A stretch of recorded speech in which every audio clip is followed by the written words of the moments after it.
नमस्ते बच्चों, my self Jaiswal sir. हम पढ़ रहे हैं class 10th social science contemporary India 2 geography chapter resources and developments. Let us see what are resources.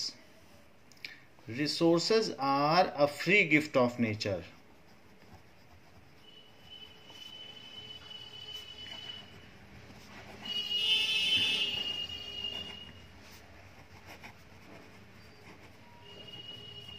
Nature, and these are the means available for economic and potential development, and these are the means for economic and political development. ये हमारा development कर सकते हैं। These are for economic and जो हमारा जगह है economic development ही लिख देना काफ़ी है। These are gives us economic development.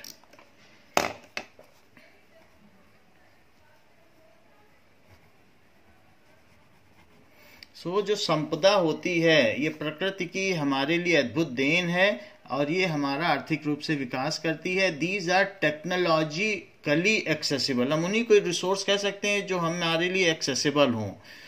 These are technology से हम उन्हें निकाल सकें, मिनरलाइज कर सकें या किसी तरीके से उसको अपने काम में ले सकें, क्वेरिंग कर सकें या ज़मीन से माइनिंग कर सकें। क्वेरिंग का मतलब उसको ज़मीन के सरफेस से खोदना, माइनिंग का मतलब ज़मीन के अंदर से निकालना।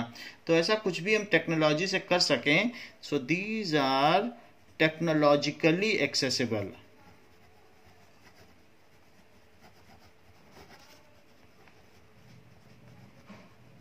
तो ऐसा अगर हम कर सकेंगे तो ही रिसोर्स कहलाएगा। इकोनॉमिकली फीजिबल, बहुत पैसा भी ना लगे।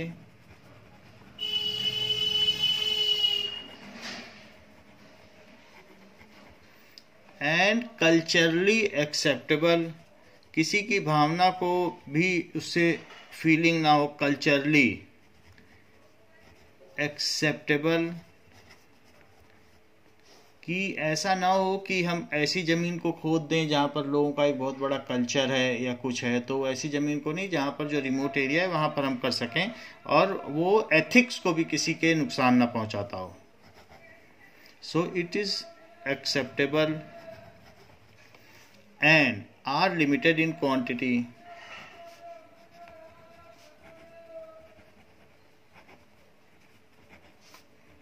जैसे इंडिया में काऊ मीट जिसको बीफ कहते हैं वो खाया नहीं जाता क्योंकि वो कल्चरली एक्सेप्टेबल नहीं है। तो फिर ऐसे केस में हम वो जो बायोमास है काऊ का उसको रिसोर्स नहीं कहेंगे।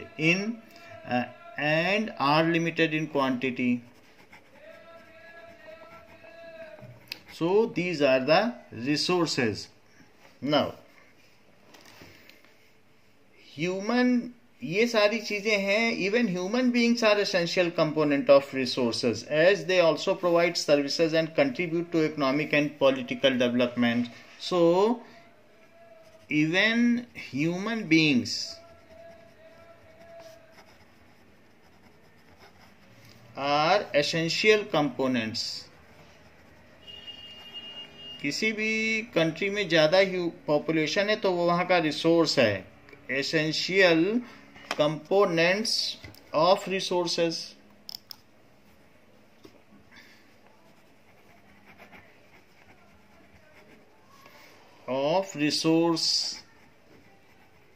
Why these are resources?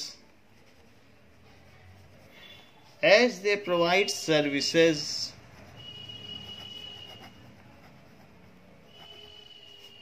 and contribute to economic and political development।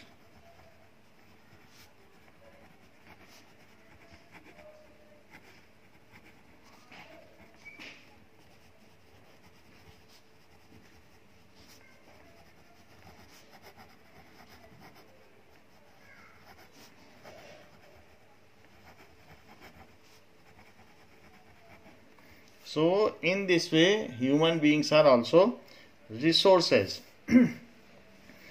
They convert material available in our environment into resources for their further use. They convert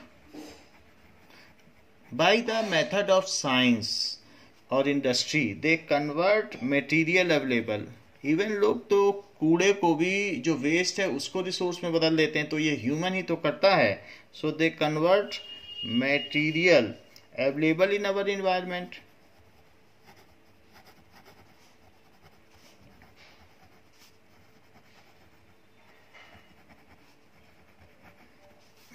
into resources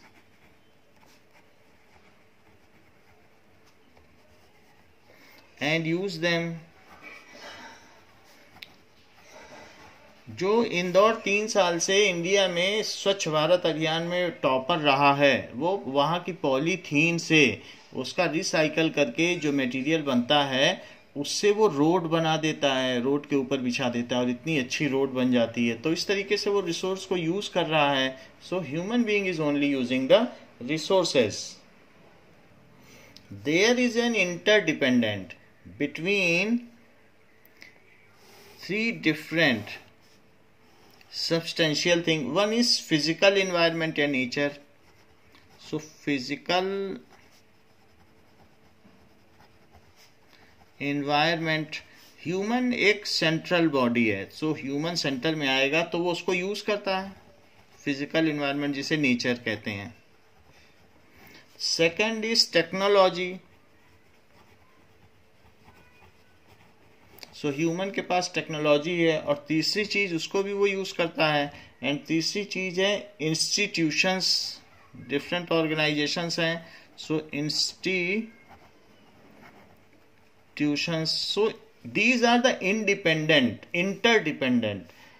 relationship between nature, technology and institution. Now human being interact with nature. So human being interact with nature. फिर nature से interact करने के बाद क्या करता है? So interact with nature through technology. Technology ना हो तो वो रिसोर्स कैसे ले पाए? Through technology. And create institution. उसी रिसोर्सेस से वो ऐसी संस्थाएं बना लेता है, इंस्टीट्यूशन. उस इंस्टीट्यूशन में मशीनरी और फिर और दूसरी भी चीजें आ जाएंगी, ये संस्थाएं भी आ जाएंगी, to further accelerate their economic development. To further accelerate their economic development. So in this way these 3 things are interdependent. So this triangle is showing interdependency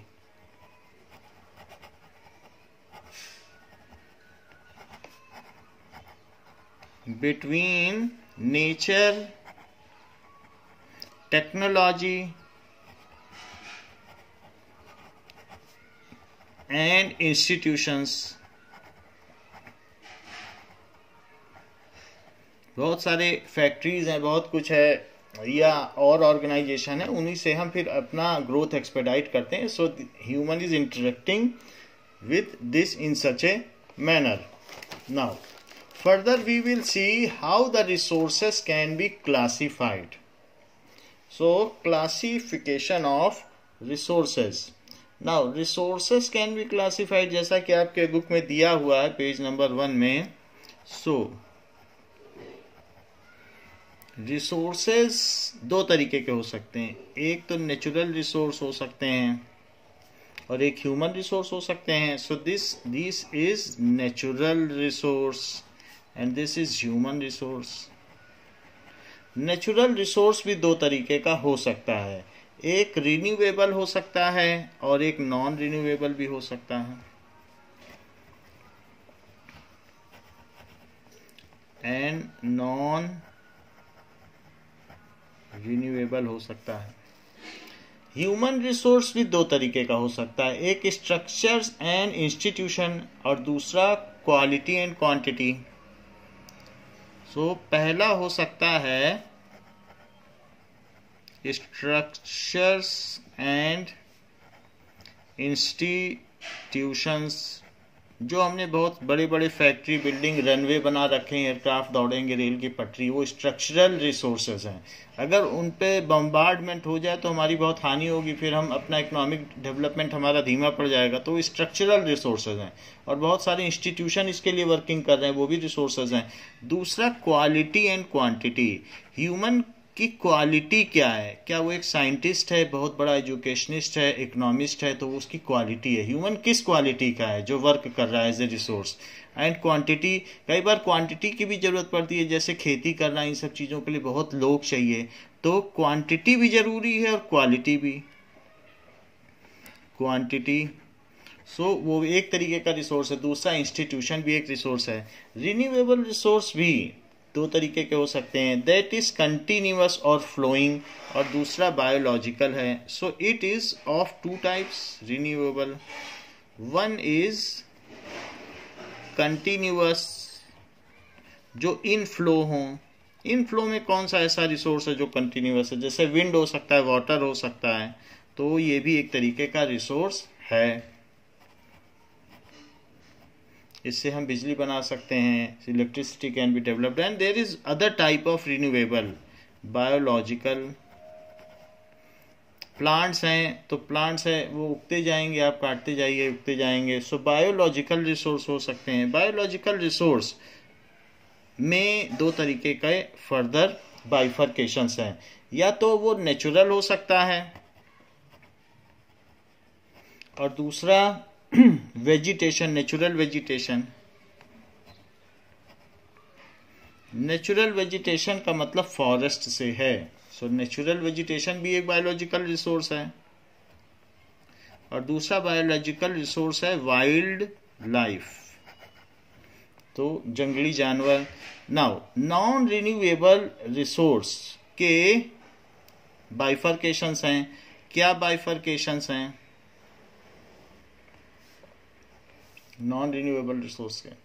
non renewable resource या तो रिसाइक्लेबल हो सकते हैं, जिनका चक्रीयकरण किया जा सकता है, या नॉन रिसाइक्लेबल। सो रिसाइक्लेबल, तो ऐसे भी मेटल्स होते हैं जो रिसाइक्लेबल हैं। हम जानते हैं कि आयरन है या ऐसा कुछ है, वो बिक जाते हैं बाजार में, तो रिसाइक्लेबल मेटल हो सकते हैं। नॉन रिसाइक्लेबल कौन से हैं?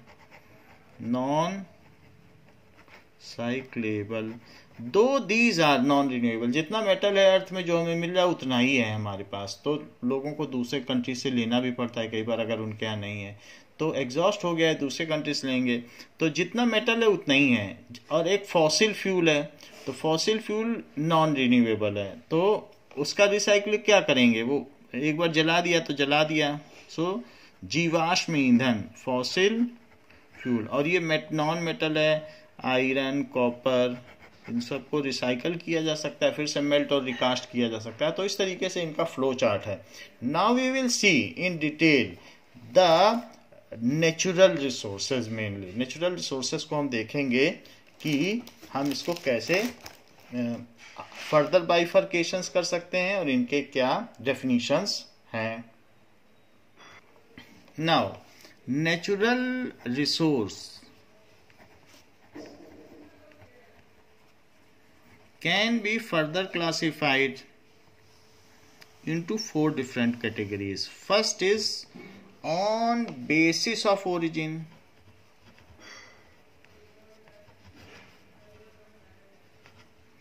कि वो कहाँ से मिल रहा है। On basis of exhaustibility. On basis of exhaustibility, कि वो एंड अप होगा या नहीं होगा। ऑन बेसिस ऑफ ओनरशिप,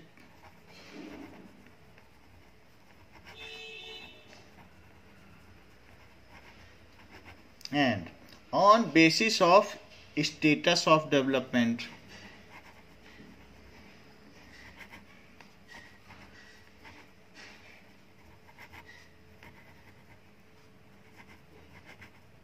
सो इस तरीके से देयर आर 4 डिफरेंट कैटेगरीज, इनको हम समझेंगे।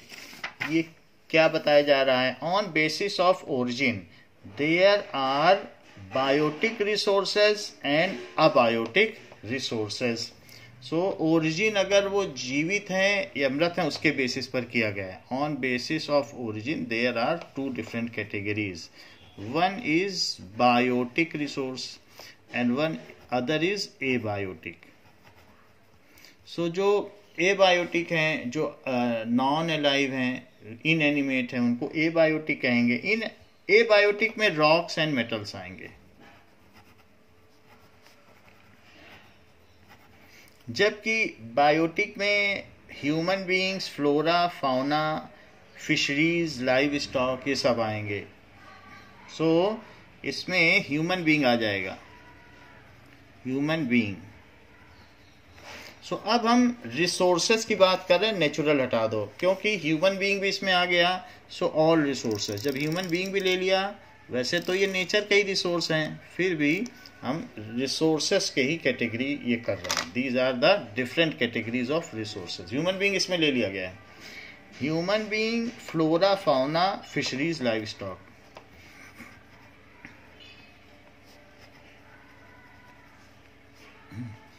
सो फिशरीज और लाइव स्टॉक, कुछ भी जो जीव जंतु हैं हमारे घर में पाले जाते हैं, they are coming under biotic. तो basis of origin these are the classifications that are obtained from biosphere and are living, that are obtained from biosphere which are non living.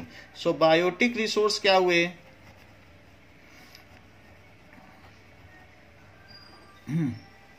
The resources that are obtained biosphere में है, जो living belt है उसी में, जिसमें lithosphere, hydrosphere और atmosphere आता है, लिविंग बेल्ट उसी में ये पाए जाते हैं। Obtained from biosphere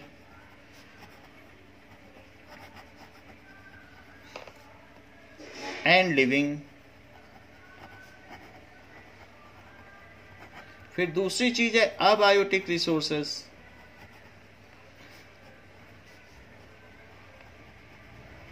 so that are obtained by quarrying. जमीन की ऊपरी सतह पर से आपने कोई चीज निकाल ली, जैसे आपने कैल्शियम कार्बोनेट निकाल लिया, कई जगह माउंटेन्स हैं, और या फिर माइनिंग, जमीन के अंदर से निकाला। So that are obtained by quarrying और माइनिंग। तो जहां माइनिंग करोगे तो वो जरूरी नहीं है बायोस्फीयर हो, वो उसके अंदर की भी बेल्ट हो सकती है। सो लिथोस्फीयर के अंदर भी हो सकती है। So that are obtained by quarrying. Quarrying का मतलब क्या होता है? That is digging the surface of earth. So from digging at surface and mining, mining से प्राप्त किया जाए। सो माइनिंग से बहुत सारी चीजें पाई जा सकती हैं, कोल, मेटल। सो मेटल कंपाउंड्स होंगे, मेटल ओर्स, फिर उसको उससे मेटल बनाओ, ये सारी चीजें हैं। नाउ ये तो फर्स्ट कैटेगरी हो गई कि उसके ओरिजिन के हिसाब से, उसके उद्भव के हिसाब से हम उनका कैटेगराइजेशन कर सकते हैं। But there is other on the basis of exhaustibility. So there are 2 divisions on basis of exhaustibility. What are those 2 divisions? One is renewable and other is non renewable. जो रिन्यू किए जा सके उनको renewable कह सकते हैं। Exhaustibility कि कितने दिन चलेंगे, उसके एग्जॉस्टिबल नेचर के बेसिस पर solar, wind energy, water, forest and wild life, ये रिन्यू होते रहते हैं। वाइल्ड लाइफ कभी खत्म नहीं होती है। सो सोलर एंड विंड एनर्जी, इसके अलावा water, forest and wild life. So if there is no human intervention, then the neither forest will exhaust nor the wildlife. And these are also inexhaustible. Water is also in a water cycle, natural biogeochemical cycle. Water is also available for us throughout life, and it is for always.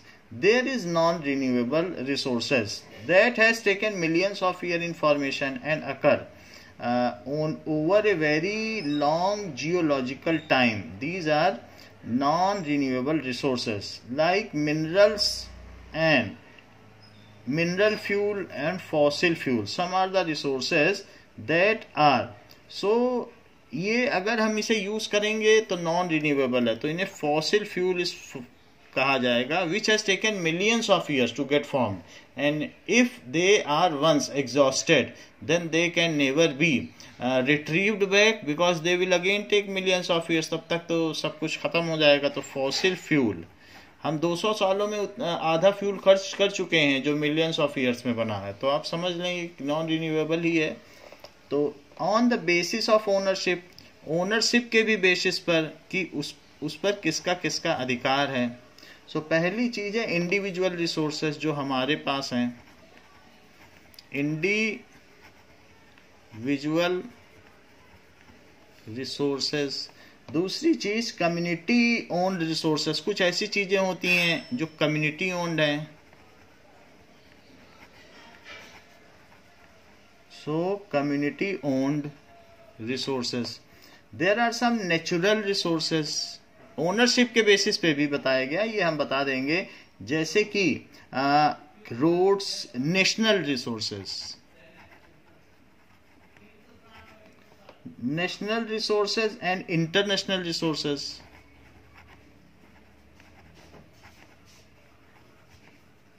So these are the various ownership resources. So first we have seen that on basis of origin biotic and abiotic, जो biosphere से पाए जा सकें और जो quarrying या mining से पाए जा सकें. Second case we have seen that on basis of exhaustibility, basis of exhaustibility, उनके खर्च होने के आधार पर, उनकी निरंतरता के आधार पर हम इसको सब डिवाइड कर सकते हैं. So there were two different section. One is renewable resources and one is non-renewable resources. So what is renewable resources? Renewable resources are those which can be used again and again and can be reproduced, which can be used again and again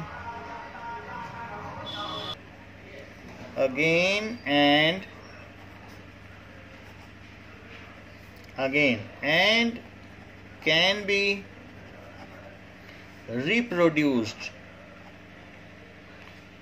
उनको फिर से खत्म ना हो, कभी भी बार बार आप use करते हो पानी को और फिर से पानी बह के आ जाता है. which can be reproduced by physical, chemical or mechanical process.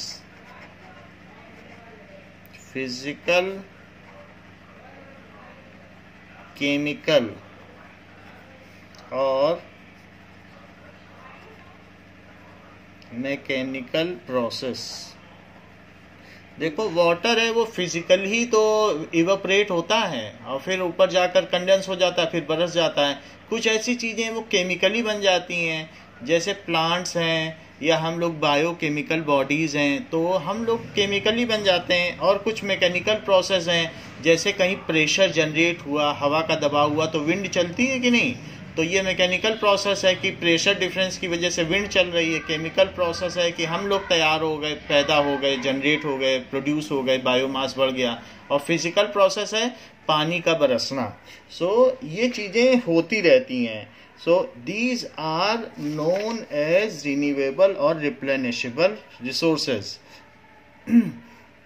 Are known as renewable और पुनर्चक्रणीय. और रिप्लेनिशेबल रिसोर्सेज।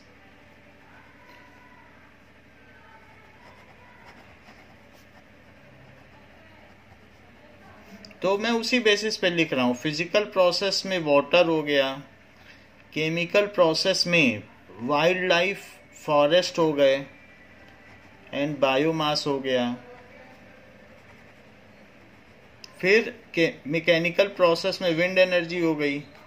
और विंड एनर्जी, सोलर एनर्जी में भी एक केमिकल प्रोसेस है, उसके अंदर फ्यूजन रिएक्शन हो रही है तो उसकी वजह से रेडिएशंस निकल रहे हैं, तो वो चीज़ एक तरीके का वो तो केमिकल प्रोसेस है। सो विंड है, फिर भी सोलर एनर्जी में लिख देता हूँ, सोलर एनर्जी।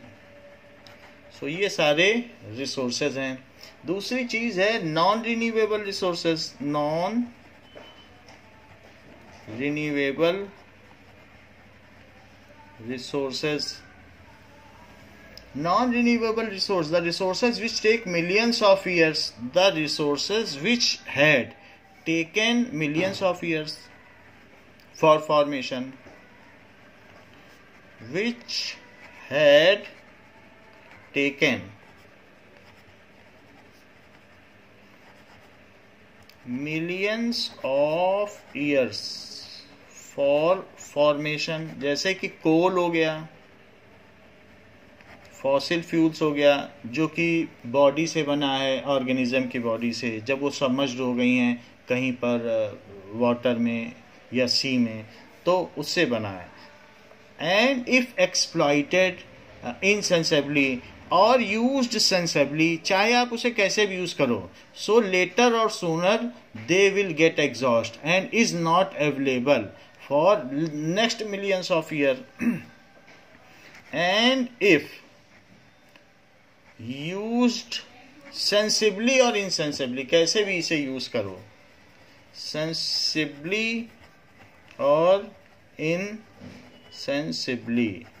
इनसेंसिबली का मतलब exploited, they will get exhausted later or sooner. They will get exhausted. Sensibly करोगे तो लेटर और इनसेंसिबली करोगे तो सूनर, तो वो खत्म तो हो ही जाएंगी, आप जैसा भी करो, लेटर और सूनर। सो ऐसे चीजों को are called non renewable resources, जैसे कि coal and petroleum. So petroleum यानी रॉक के अंदर में जो ऑयल है उसे पेट्रोलियम कहते हैं। तो ये सारे नॉन रिन्यूएबल रिसोर्सेज हैं। ये on the basis of exhaustibility बताया। फिर on the basis of ownership भी कुछ हैं। On the basis of ownership कि किसके अधिकार में है। एक व्यक्ति का रिसोर्स दूसरे के किसी काम नहीं आ सकता, क्योंकि वो देगा ही नहीं उसको यूज करने के लिए। सो ओनरशिप में कुछ इंडिविजुअल रिसोर्सेज हैं।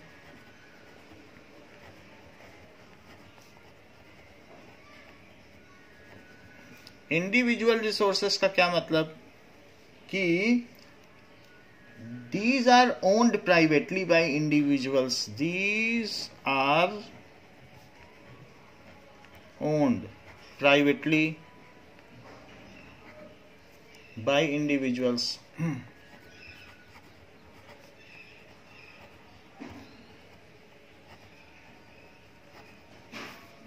So, जैसे कि land owned by farmers, plots, houses owned by people.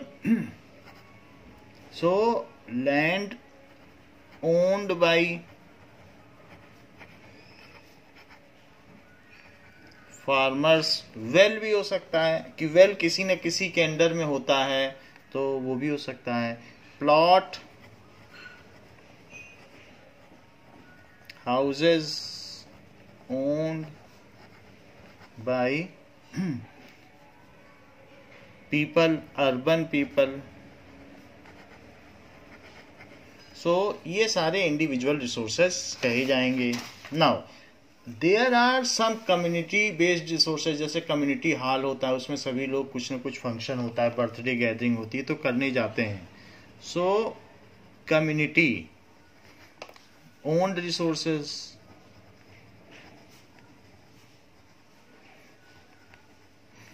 यानी सामुदायिक संपदा. कम्युनिटी का मतलब समुदाय होता है, तो जो समुदाय जिसमें हम रहते हैं उसको समुदाय कहते हैं. So community owned resources, those resources which are accessible to all the members of that community, those resources which are accessible to all members of that community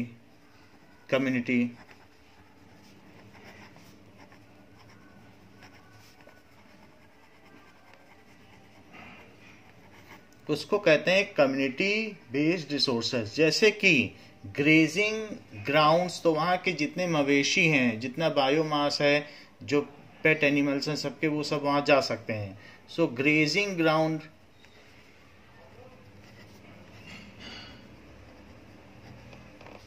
उसके अलावा बुरियल ग्राउंड्स, जहाँ पर शव दफनाए जाते हैं. सो बुरियल ग्राउंड्स भी उसी तरीके का है, कम्युनिटी का होता है, किसी कम्युनिटी का, उसी के लोग उसमें जा सकते हैं.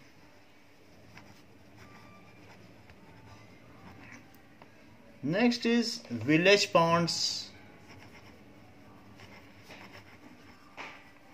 सब लोग उसे यूज करेंगे. Public parks, picnic spots, play grounds. So public parks, picnic spots, playgrounds. तो ये कम्युनिटी के लोग बनाते हैं और वहाँ के सारे मेंबर्स उसको यूज करते हैं. ऐसे भी कुछ होते हैं जो नेशनल रिसोर्सेज हैं. नेशनल रिसोर्सेज राष्ट्र की संपदा है. ऐसी कौन सी संपदा है? The resources that belong to nation, that belong to nation, and roads, canal, railways, ये सारे इसके एग्जाम्पल हैं. रोड्स, कैनल्स जो नहरें हैं, रेलवेज. इसके अलावा minerals, water resources, forest, wild life, land, वो सारे भी इसके अंदर में आते हैं. सो मिनरल्स भी राष्ट्र की संपदा है, राज्य की संपदा नहीं है. Minerals, forest, wild life, land within the political boundaries and ocean area up to 12 nautical miles. Land, जितनी भी लैंड है विद इन, जो किसी के अंडर में नहीं है, within the political boundaries, वो सारी की सारी राष्ट्र की है. And sea up to 12 nautical miles.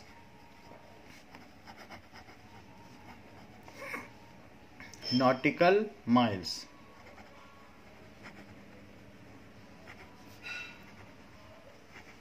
That is कहा जा सकता है 19.2 किलोमीटर तक का सी. जितना भी आपकी बाउंड्री है उसके चारों तरफ जो सी है, सो उसमें इतना सी उस नेशन के अंडर में माना जाता है. हियर नॉटिकल माइल्स का मतलब है कि किसी सर्कल में अगर किसी पॉइंट से आप देखोगे तो वहां से 1 नॉटिकल माइल जो भी होगा वो 1852 मीटर होगा. चारों तरफ कहीं पर भी लिया जा सकता है. कोई पॉइंट है, मान लीजिए एक छोटा सा कोई द्वीप है, तो उस आइलैंड है, तो उसके चारों तरफ वो 12 नॉटिकल माइल उसका सी माना जाता है. सो ये 12 नॉटिकल माइल. तो 12 नॉटिकल माइल का मतलब क्या होगा कि 1 नॉटिकल माइल, ये 12 नॉटिकल माइल उसके चारों तरफ का सी है. तो 1 नॉटिकल माइल कितना होता है? It is 1852 metre. सो उसी के बेसिस पर 12 नॉटिकल माइल कैलकुलेट कर लीजिए, उसको किलोमीटर में चेंज कर लीजिए।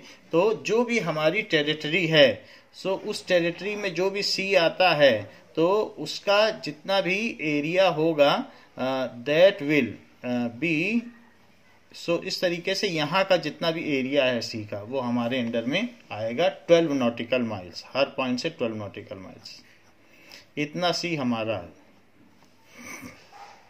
So it is national resources. Next is international resources.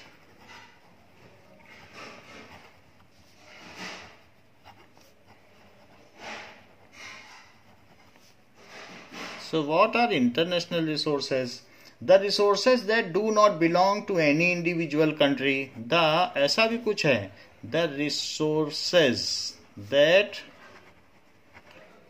do not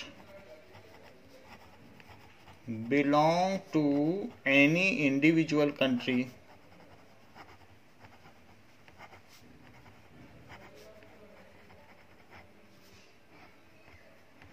So those resources, जैसे वेस्टर्न पार्ट, इसमें ये बताया जा सकता है कि the oceanic resources beyond 200 kilometre of exclusive economic zone, open ocean and no individual country. तो oceanic resources कह सकते हैं, 12 नॉटिकल माइल के बाहर जितने भी रिसोर्सेज हैं वो किसी कंट्री के नहीं है, तो ओशनिक रिसोर्सेस। तो ओशनिक रिसोर्सेस, सो वो है इंटरनेशनल रिसोर्सेज, उस वाटर पे कोई जा सकता है, तो जो सी पोर्ट है या जितनी सी वॉयज है, ट्रांसपोर्टेशन है, वो उसी में होती है। किसी के नॉटिकल माइल जो सी एरिया है दूसरा नहीं जा सकता है। तो these are international resources. However there is the fourth category of the resources that is on the basis of status of development. There are 4 categories, sub divisions of this. पहली category है इसमें स्टेटस ऑफ में कि potential resources. So potential resources का मतलब है कि that have not been utilised but in future if technology develops then they can be utilised. उनमें संभावना है, जैसे हाइड्रोजन गैस हम बना सकते हैं और उससे बहुत कुछ कर सकते हैं, और हमारा जो एनवायरनमेंट है पॉल्यूशन फ्री हो जाएगा। तो हाइड्रोजन गैस एक पोटेंशियल रिसोर्स माना जाएगा। दूसरा डेवलप्ड रिसोर्स, जिसको हमने डेवलप कर लिया है, तो ऐसा कहा जाएगा डेवलप्ड रिसोर्स। तीसरी चीज हो सकती है स्टॉक। स्टॉक का क्या मतलब है कि minerals present in environment which have the potential to satisfy human needs but human being do not have the appropriate technology to access these. जैसे वाटर इज ए, वाटर से हम हाइड्रोजन गैस बना सकते हैं, बट हाइड्रोजन गैस बनाने के लिए हमारे पास अगर प्रॉपर टेक्नोलॉजी होगी तो ही हम हाइड्रोजन निकाल पाएंगे और उसका फ्यूल बना पाएंगे। Water is made up of H2 and O2, तो H2 एक फ्यूल है, तो ये स्टॉक रिसोर्स माना जाएगा। इसमें और इसमें अंतर यह है कि पोटेंशियल रिसोर्स जहां पर it is found in a region but not have been utilised.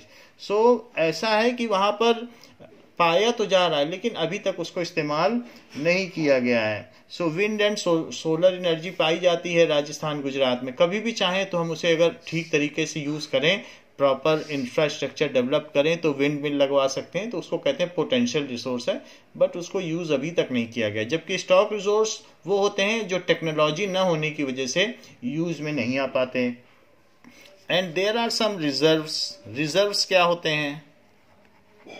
So reserves are the subset of stock which can be put into use with the help of existing technology, but their use has not been started yet. They are used for meeting future generation. उसको हम रखते हैं, ऐसा ना हो कि हम आज ही सारा एक्सप्लॉइट कर लें, यूज कर लें। सो एक्सप्लॉइटेशन का मतलब दुरुपयोग। तो किसी का दुरुपयोग करेंगे तो हमारी फ्यूचर जनरेशन के लिए ना वाइल्ड लाइफ बचेंगे, ना शेर बचेंगे, ना कुछ, तो उनको रिजर्व्स रखा जाता है। तो इस तरीके के से on the basis of status of development भी जो एक फोर्थ कैटेगरी है, हम उससे भी सब डिवाइड करेंगे। सो फोर्थ कैटेगरी कौन सी बताई गई? On the basis of status of development there is one more category. पहली कैटेगरी है इसमें potential resources.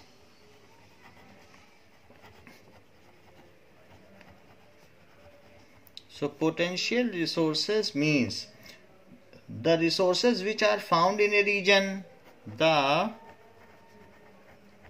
resources which are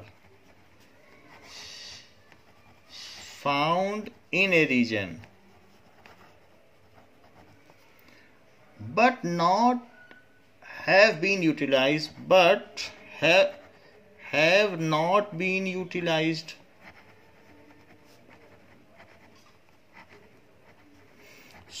Gujarat and Rajasthan में ऐसा बहुत सारा एरिया है जहाँ पर विंड की स्पीड 15 किलोमीटर पर आवर से तेज है और हम विंड मिल वहाँ लगा सकते हैं, बिजली बना सकते हैं और वो थ्रू आउट ईयर चलती रहती है। So it is most suited place. For example western part of India, और वहाँ बैरन लैंड भी है तो विंड मिल आसानी से लगाई जा सकती है। Western part of India, Gujarat and Rajasthan,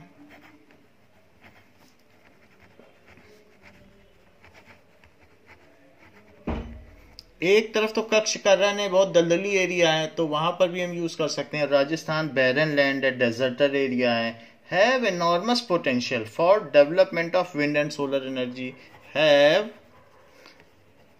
enormous potential for development of wind and solar energy। तो हम यूज करें तो कर लें, हमारे पास इंफ्रास्ट्रक्चर हो, पैसा हो तो हम लगा दें वहाँ विंड मिल, सोलर मिल। सो सोलर पैनल्स लगा दें। सो सोलर एनर्जी वहाँ पर बहुत है। सेकेंड, डेवलप्ड रिसोर्सेस क्या होते हैं?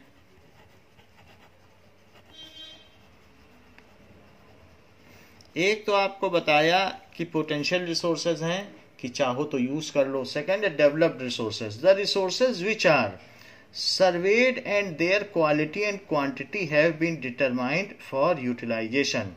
The development of resources depend on technology and level of possibility. The resources that are underused due to technology, उसे हम यूज कर रहे हैं। कहीं पे माइनिंग हो रही, कहीं कुछ हो रहा है तो टेक्नोलॉजी की वजह से वो अंडर यूज है। सो तीसरी चीज है स्टॉक। स्टॉक का क्या मतलब होता है? The material present in environment has the potential to satisfy human needs. जैसे वाटर से हाइड्रोजन गैस बनाई जा सकती है। So the material present in environment have which have the potential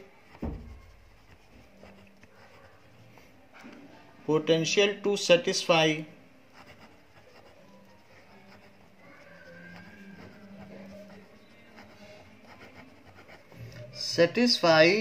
human needs, but human beings do not have the appropriate technology. Human beings do not have appropriate technology. हमारे पास ऐसी technology नहीं आई है कि हम उसको यूज कर सकें। Nature में वो है लेकिन हम उसे यूज नहीं कर पा रहे हैं। Appropriate technology to access these.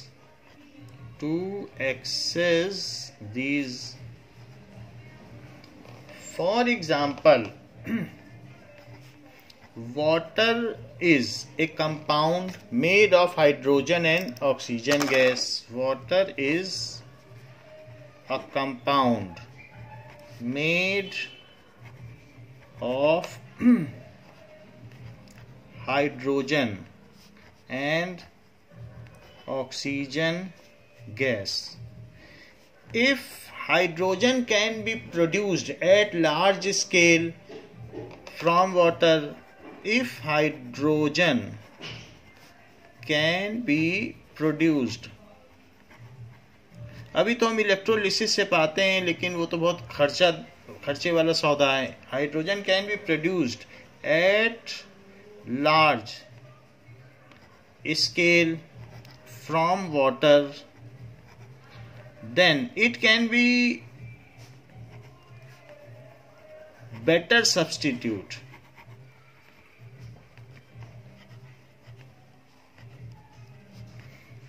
of fossil fuel and coal.